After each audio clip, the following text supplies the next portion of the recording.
സംസ്ഥാനത്തിന്റെ ധനകാര്യ മേഖലയുമായി ബന്ധപ്പെട്ട പ്രശ്നങ്ങളിൽ ഒരുമിച്ച് നിൽക്കാനും കേന്ദ്രത്തിന് സംയുക്തമായി നിവേദനം നൽകാനും എംപിമാരുടെ യോഗം തീരുമാനിച്ചിരിക്കുകയാണ്. തൈക്കാട് ഗസ്റ്റ് ഹൌസിൽ മുഖ്യമന്ത്രി പിണറായി വിജയൻ വിളിച്ചു ചേർത്ത സംസ്ഥാനത്തു നിന്നുള്ള എംപിമാരുടെ യോഗത്തിലാണ് ഈ തീരുമാനമുണ്ടായിരിക്കുന്നത്. സംസ്ഥാന താൽപര്യം സംരക്ഷിക്കുന്നതിനാവശ്യമായ ഇടപെടൽ കക്ഷി രാഷ്ട്രീയത്തിന് അതീതമായി നടത്തുമെന്നും എംപിമാർ അറിയിച്ചിട്ടുണ്ട്. സംസ്ഥാനത്തിന് ലഭിക്കേണ്ട വിഹിതം കിട്ടുന്നതിന് ഒത്തൊരുമിച്ചുള്ള ശ്രമങ്ങൾക്ക് തയ്യാറാണെന്ന് കെ.സി. വേണുഗോപാൽ എംപിയും വ്യക്തമാക്കി. പൊതുവായ കാര്യങ്ങളിൽ ഒന്നിച്ചു നിൽക്കാനാവണമെന്നും വേണുഗോപാലിന്റെ വാഗ്ദാനം പൂർണ്ണ അർത്ഥത്തിൽ ഉൾക്കൊള്ളുന്നുവെന്നും മുഖ്യമന്ത്രി വ്യക്തമാക്കി. കേന്ദ്ര പദ്ധതികളുടെ സമയബന്ധിതമായ പൂർത്തീകരണത്തിനും ഫണ്ട് വിനിയോഗത്തിനും നടപടികൾ സ്വീകരിക്കുമെന്നും മുഖ്യമന്ത്രി എംപിമാരെ അറിയിച്ചു.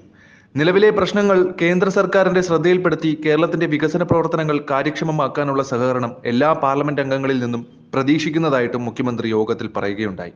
ശരാശരി 16 ലക്ഷം ടൺ ഭക്ഷ്യധാന്യങ്ങൾ സംസ്ഥാന വിഹിതമുണ്ടായിരുന്ന സംസ്ഥാനത്ത് ദേശീയ ഭക്ഷ്യഭദ്രതാ നിയമം പാസാക്കിയതിനു ശേഷം 14.25 ലക്ഷം ടൺ അരി മാത്രമാണ് ഇപ്പോൾ കിട്ടുന്നത്.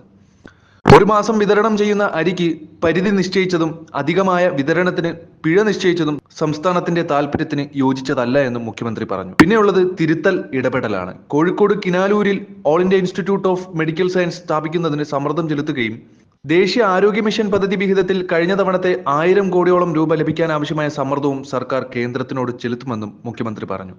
എറണാകുളം ആലുവയിൽ ഗ്ലോബൽ സിറ്റി പദ്ധതിക്കായി ഭൂമി ഏറ്റെടുക്കലിനുള്ള ഭരണാനുമതി അടക്കം സംസ്ഥാന സർക്കാർ നൽകിയിട്ടുണ്ടായിരുന്നു. പദ്ധതി നിർത്തിവെക്കാനുള്ള കേന്ദ്രത്തിന്റെ തീരുമാനം തിരുത്തിക്കാൻ ഉടനെ തന്നെ സർക്കാർ ഇടപെടലുകൾ നടത്തുകയും ചെയ്യും. തിരുവനന്തപുരം തോന്നയ്ക്കലിൽ കേരള സംസ്ഥാന വ്യവസായ വികസന കോർപ്പറേഷനുമായി ചേർന്ന് ആരംഭിക്കുന്ന മെഡിക്കൽ ഡിവൈസസ് പാർക്കിന്റെ സ്പെഷ്യൽ പർപ്പസ് വെഹിക്കിൾ രൂപീകരിക്കുന്നതിന് ശ്രീ ചിത്ര തിരുനാൾ ഇൻസ്റ്റിറ്റ്യൂട്ട് ഓഫ് മെഡിക്കൽ സയൻസിന് കേന്ദ്ര ശാസ്ത്ര സാങ്കേതിക വകുപ്പിന്റെ അനുമതി ലഭിക്കുന്നതിനുള്ള നടപടികളും പിന്നാലെ സ്വീകരിക്കും.